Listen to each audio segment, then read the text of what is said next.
Hello everyone, ডেটটা ছিল ২৭শে November. Bridal সিজনে আমার বুকিংটা কিন্তু ফার্স্ট ছিল ব্রাইডাল মেকআপ।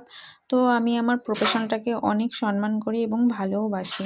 মেকআপের জিনিসগুলো ঢোকানোর আগে আমি কিন্তু একটু সিঁদুর লাগিয়ে নিলাম। তারপরে কিন্তু সব কিছু মন দিয়ে ব্যাগটাকে গুছিয়ে নিচ্ছি যাতে কোনো কিছু ভুলে না যাই। ব্রাইডের বাড়িতে আমার দুটোর মধ্যে যাওয়ার কথা ছিল, তো হাতে টাইম নিয়ে কিন্তু এইভাবে কিন্তু ব্যাগটাকে গুছিয়ে নিচ্ছি যাতে আমি কোনো কিছু ভুলে না যাই।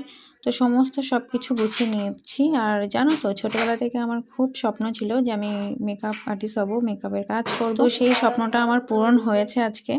তো আমি খুব খুশি। স্বপ্ন দেখতে থাকলে সেই স্বপ্নটা একদিন না একদিন পূরণ হবেই হবে। তো কথা বলতে বলতে কিন্তু আমি অলরেডি গুছিয়ে তো আমি সব কিছু রেডি করে নিয়েছি। ব্রাইড কিন্তু চলেও এসছে।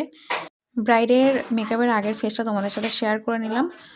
আর ব্রাইডকে কিন্তু আমি জিজ্ঞাসা করেছিলাম যে তুমি কেমন মেকআপ চাও, তো আমার উপরে পুরোটা ছেড়ে দিয়েছিল। তো ও তো খুব খুশি হয়েছে। কেমন লেগেছে মেকআপটা? জোরে বলো। ভালো লেগেছে?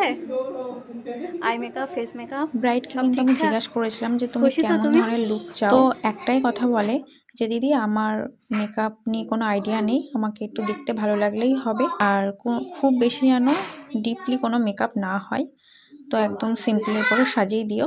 তো আমি সেইভাবে করার চেষ্টা করেছি। ভীষণ ঠান্ডা একটা মেয়ে। আমার তো ব্রাইডের সাথে কাজ করে খুব ভালো লেগেছে।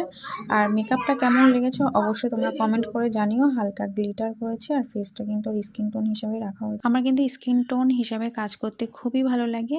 আর আমি কিন্তু স্কিন টোন হিসাবেই কিন্তু কাজটা করেছি। ওরও খুব ভালো কিন্তু পুরো রোজ দিয়ে বান করা হয়েছে। তো ওর হেয়ারটা কিন্তু অনেকটাই লং ছিল, রোজের উপর কিন্তু বান করা হয়েছে। আর আমার কাজ যদি তোমাদের ভালো লেগে থাকে অবশ্যই কিন্তু স্ক্রিনের উপরে যে নাম্বারটা দেখছো, এটা আমার বুকিং নাম্বার। এই নাম্বারে তোমাদের স্পেশাল ডেতে আমাকে বুক করতে পারো। আজকের মতো এই পর্যন্ত, দেখা হচ্ছে অন্য কোনো ভিডিওতে। তত সময় ভালো থেকো, সুস্থ থেকো, টাটা।